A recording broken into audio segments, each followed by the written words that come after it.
cất cấu cất đấy không biết.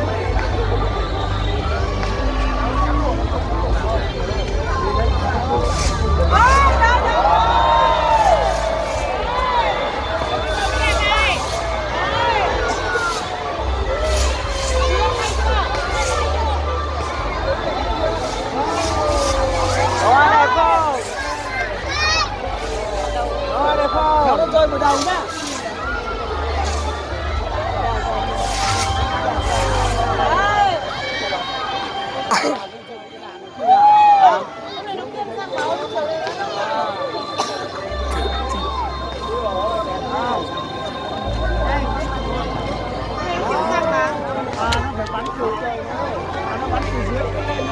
Không không nó tiêm ra một cái nữa.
xem à?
Nhả xem xong đó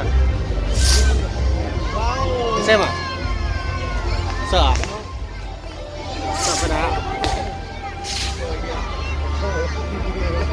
em kia không thấy à?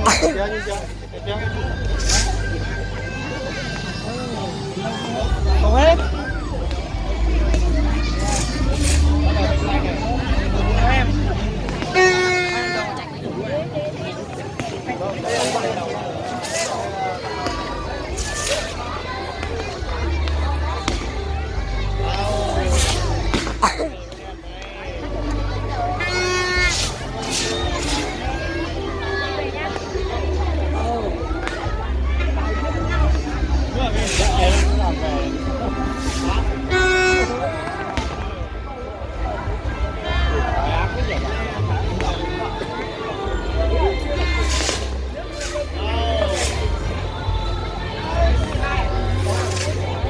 Vâng, mạng kém đâu ạ?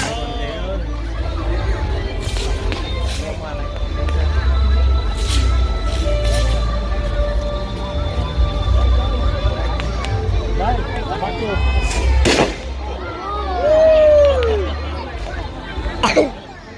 Đẹp chưa?